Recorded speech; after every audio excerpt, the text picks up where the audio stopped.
Hello, welcome to Iron Faith Podcast. My name is Daniela, and I'm so excited to have you here today with me for my first video.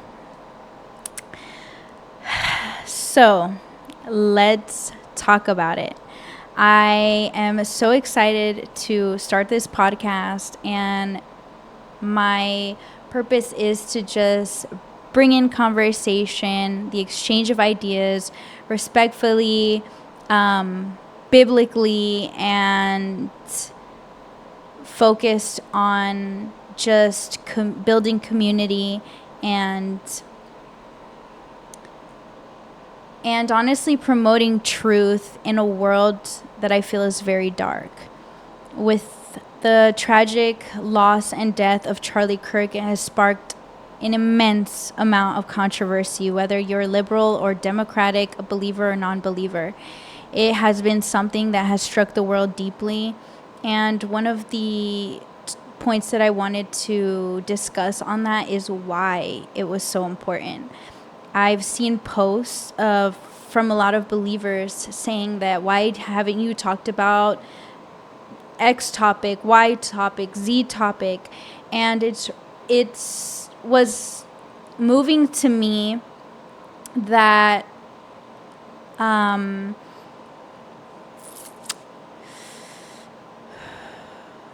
the focus on one tragedy does not diminish other tragedies. The murder of one man is not diminished by the murder of 1,000 somewhere else.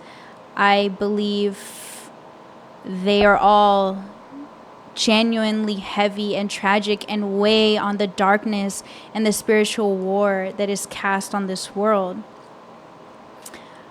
One of the reasons why Charlie Kirk's death was important, a lot of people ask, was he a martyr?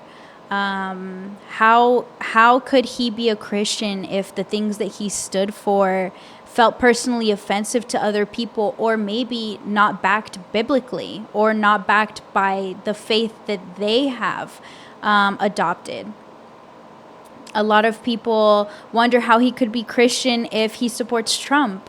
A lot of people have just heavily criticized his faith, the way it's been executed, the way his platform was used.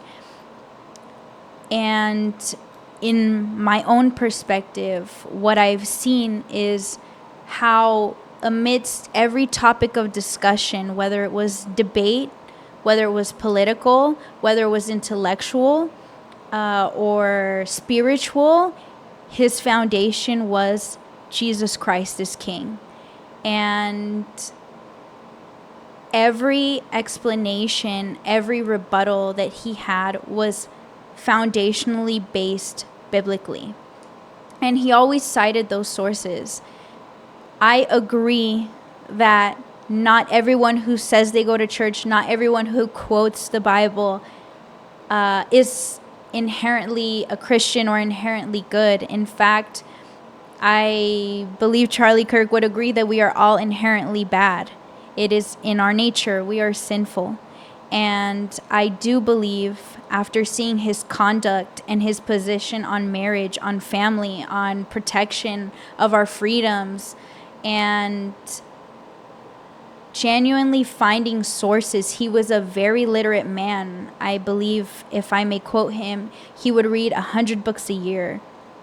And he used that knowledge in order to elevate his intellectual position to educate and freely educate at public universities, and contesting everyone who had an opposing idea without insults. And although I understand getting flustered, I think all of us have experienced a time in our life when someone attacks us for what we believe, and we're like, whoa, whoa, whoa. But I think what's the most important is to not allow the emotional part of us to get the better part of us. In topics of deportation, in topics of presidency, in topics of pro-life, all of those things are so sensitive and so triggering, and using inflammatory language often causes a response in us to get defensive. And a lot of the time, if we were to sit back and look at things objectively without inserting our emotions, without inserting our personal experience, we can often, if not agree, see the other person's perspective, which I think is so important because it makes you respect the other opinion. When you can truthfully understand what someone else is saying or where they're coming from, you can respect that perspective, even if you don't agree. I've came into a lot of controversy on my own. I've been personally attacked. I've lost relationships. I've gained relationships. And I've been called certain names because of my support towards Charlie Kirk and his position. And all of this to circle back and say that the importance of what he was doing was spreading the gospel of Jesus Christ. And I think that that is important to give it its own moment, because when you proclaim the gospel of Jesus Christ openly, publicly, using a platform, you will be persecuted. Historically, that's been the case.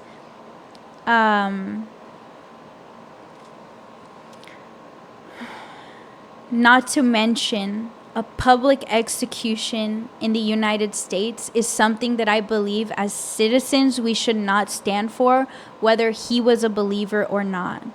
There seems to be a hidden agenda amidst this assassination, whether it was because someone didn't like what he had to say or felt strongly against his views, felt in complete opposition towards him, whether it was other key players, because as we know, Charlie Kirk was a very influential man. He had a huge platform and he knew several people in power.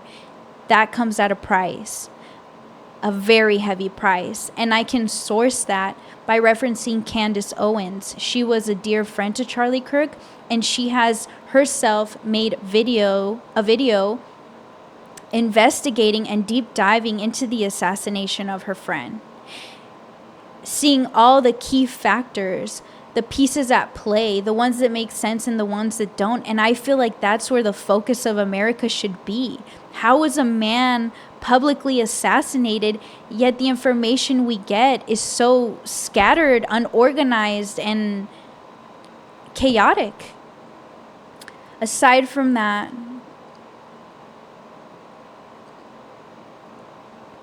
I encourage those of you who have seen clips of Charlie Kirk taken out of context, meaning if you've seen a 5-second clip of a video that he said, like one that had exploded, was his point of being empathic and how he hated the word empathy and preferred the word sympathy. I myself I dove deep to find this link, and I will link it for you as a source for your own interpretation as to what he meant. A lot of the times these clips don't have full context, and it's important for us to educate ourselves on what people are saying in a whole picture, not just half, not just a quarter, but the whole picture. Understanding their values, understanding, does their life align with those values? In the Bible, it says a lot of people can say they're good, but the way that you know whether they're good or not are by their fruits, meaning their actions, meaning their lifestyle, meaning how they carry themselves, how they speak. All of those things are fruits that we show that determine whether we are good or not. Because our tongue can be deceiving. We can say plenty of things, but our actions are truly what reflect the kind of person and the kind of character we have. Again, I encourage you to inform yourself to the highest degree. That is the beauty of technology. The beauty of one of our freedoms is to inform ourselves as much as we can. not only to protect our communities and the people around us with knowledge, with intellect, when we put people in positions of power, that we can be so well informed that we can base our decisions and back them up, not just with emotion, but with genuine information. A big issue that I know many Hispanic, non-Hispanic, liberal had was our right to bear arms. This is a heavy topic, and I would love to make a separate video encapsulating it as a whole. But just to snippet how Charlie Kirk had a biblical foundation for the points that he either protected, defended, or spoke in support of, is this. He had many reasons as to why the right to bear arms was important, and I'll list a couple of them. One of his biggest ones was to protect ourselves against a tyrannical government. It has been known that governments assume a large majority of the power over a country.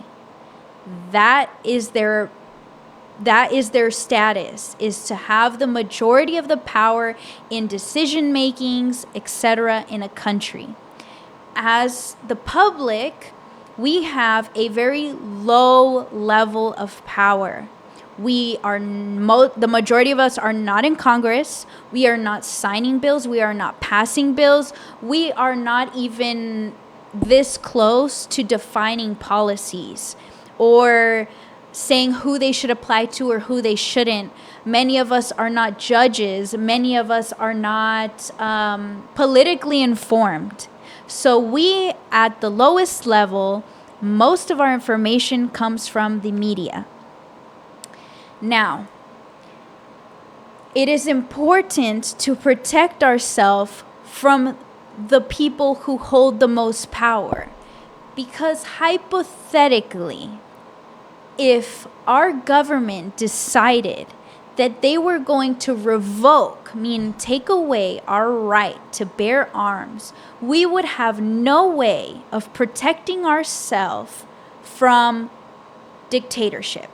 You can name any ideology that a tyrannical government could place on us. How would we protect ourselves as the public? For example, in North Korea, we know that there is a dictator set in place, and we know that they cannot protect themselves from that. They have no way to come together as a community or as the public and say, we will not stand for this any longer. We are going to overturn the government. They have no way to come together as a public and storm together and overtake the government. They do not have that. But we, the beauty of our country is that we do. We have the opportunity in order to protect ourselves from a tyrannical government, a dictatorship. So many people in let's just say a small example. In Cuba, they have a socialist society, meaning, and just to simplify it, a lot of them, their wages are dictated by the government. Meaning if you're a doctor or a teacher, you make the same amount of pay. If you're a baker or a scientist, you make the same amount of pay. There is no capitalism, meaning you cannot make more than anybody else no matter how much you study, no matter how much you work. There is a cap, and that keeps people impoverished. It keeps people struggling to buy food, constantly in fight or flight, constantly in survival mode, and they are not able to have this American dream that we are so privileged and so blessed to have in our life. All that being said, having the freedom and the right to bear arms is one of our greatest protections, and that was only mentioning 2 countries that have very strict gun policy, North Korea being one of the most strict. They have no right to process, to sell arms, to make weapons. It is completely prohibited. And in which case, when we see their country and we see how controlled the public is, many of us would never want to be in a country like that. We would never want to lose our freedoms. And one of the most important ideas for me is the fact that if we allow the government to amend this right that we have in our Constitution, where will it end? It is a slippery slope, meaning once they can amend one, and we willingly have given up the right, when will enough be enough? Who will be the one to say stop? Who will be the one to be the judge of whether we have the right to free speech?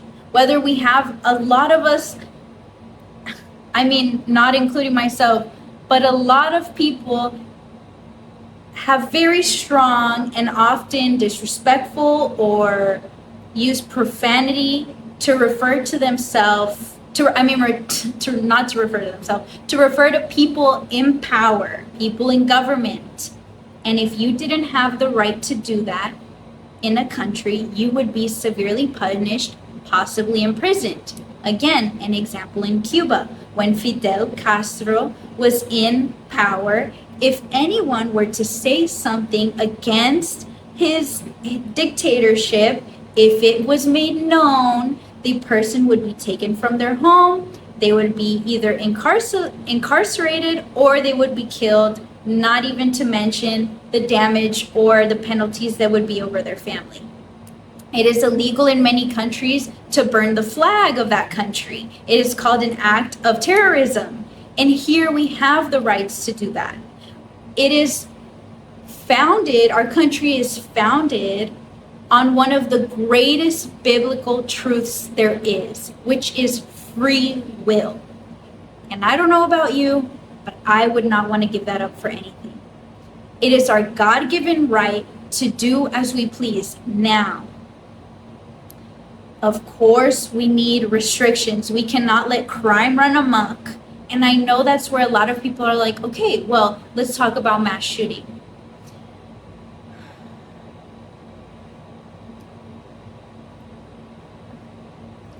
My perspective is stricter gun laws or no guns does not equal no gun violence. Removing the tool from your hand does not remove the desire for you to harm someone. It does not remove the desire for someone else to harm someone. I believe there is a deeper issue at hand. Not only to mention the fact that we can have more protection at schools. Let's give jobs to more Americans, hired armed guards to protect the youth and the biggest blessing of our generation. They should be at every elementary school, every preschool, every middle school, and every high school. Protecting our youth is one of the most important agendas. And Charlie Kirk made this point. Why don't we have mass shootings at airports? Why don't we have mass shootings at banks? Why don't we have mass shootings at sporting events? We have armed guards. We have those metal detectors that you have to walk through. At concerts, you need to have a clear bag so they can see everything that you're carrying. It doesn't fly anywhere else. But schools have been targeted because they have no protection. Children obviously can't protect themselves. So if you want to go as far as to having a sheriff on every campus, I think that is more than reasonable. As taxpayers, that is something that I believe we should fight for. That should be our focus. How to protect our children from people who want to do this, not take the rights from everyone. So theoretically, hypothetically, they wouldn't have the chance to do it. But I want to challenge you with this thought. Child trafficking is one of the greatest crimes in the United States and has been for a long time. It is explicitly prohibited. Explicitly, it is criminalized to the highest degree. It is shamed amongst any crime there is. But yet, it has the highest amount of trafficking of all time. And prohibiting that does not stop it from happening. But what does stop it from happening are a couple of things. Closing our borders. Unfortunately, that is a very triggering and sensitive topic. But in this case, I heard it from a TikTok. I don't want you to think about your tío. I don't want you to think about your tía. I don't even want you to think about your mom. What I want you to think about are all the cartels that are trafficking children coming to this side and selling them for drugs, for sex, and for atrocities.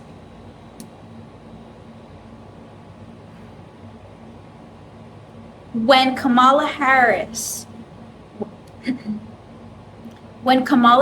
was put in charge of the borders, over 10 million illegal immigrants were crossing. And not only that, but they took away DNA testing, which is the test that they do when you cross the border with a child to see if the child you are with is related to you, whether it is your father, your mother, etc. And she removed that 90-second test that happens at the border and allowed anyone who said that that was their child to come right in. These are issues that need to be addressed, because the same way we want to protect children from mass shootings in America that are citizens, we also want to protect children that are coming into this country under false pretenses.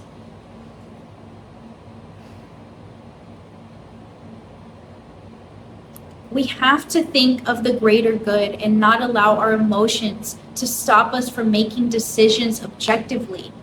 I know that closing the borders makes it so much harder. I understand that. My parents themselves were illegal immigrants, and they got to establish a life here. I was blessed with the privilege of being born an American citizen, and I do not take that lightly. I don't want to go anywhere else. I understand my freedom. The fact that I can make this podcast and speak openly on my ideas is one of the greatest privileges of my life.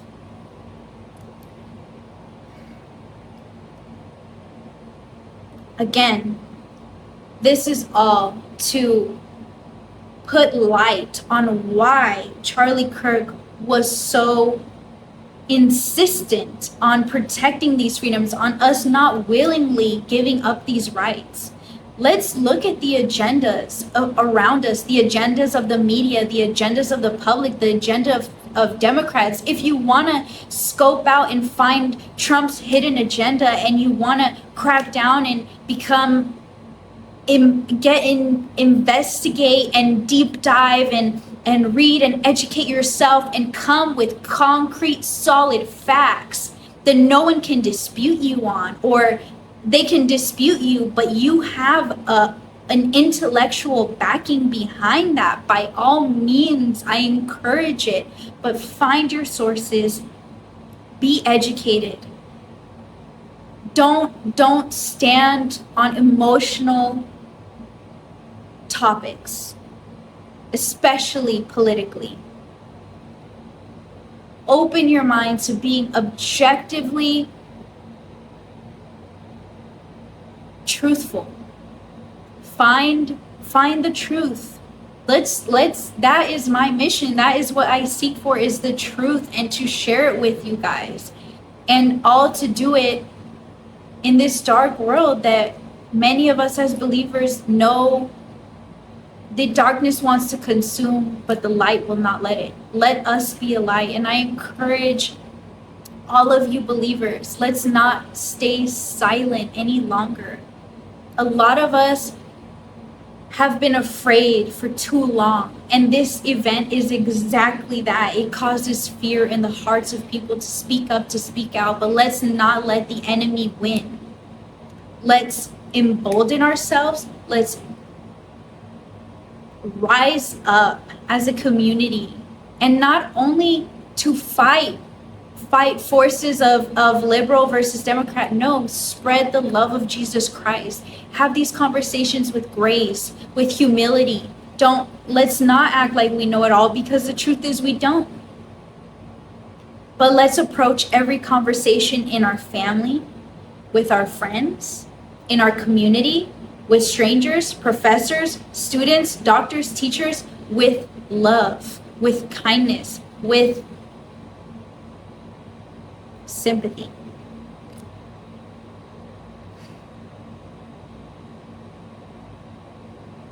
That being said, if you disagree, let me know. Hopefully respectfully, leave it down in the comments. Let's talk about it. I want to constantly engage my audience. Let me know what other topics you would like to hear me cover. If you would like me to focus on one specifically, I would love to expand on gun rights. I would love to expand on freedom of speech. I would love to expand on deportation and how that has affected our country. I didn't touch on that this time because I really feel like that needs its own video, but I do hope that I've engaged you up to this far. I've provoked thought. I hope I've challenged that. Even if you disagree, I am looking forward to having these talks, maybe weekly, maybe a couple times a week. But I would like to end my video with a small prayer. If you would like to join me, feel free. And thank you so much for watching. I would love for you to subscribe and to stay tuned for my next video. And God bless you guys. Dear Heavenly Father, I thank you for this moment and this freedom that I have to speak to this audience. Thank you for my health. Thank you for the health of my viewer. Thank you for instilling truth and light in a world so dark. I pray that all of those that were affected by Charlie Kirk's tragedy, Lord, that you not only place a hand of comfort, but of peace, of strength, of humility, and to rise up and not let this cast any fear on them. I also pray for those who rejoiced in this evil act, Lord, that you set believers in their path and cause conviction in their hearts, Lord, that we as a country never celebrate acts of evil, but use that element between knowing right and wrong to discern, speak the truth, never stay silent around sin, and openly advocate against it, Lord. In Jesus' name, I pray all these things, and I pray your blessing over this video and over this podcast. Amen.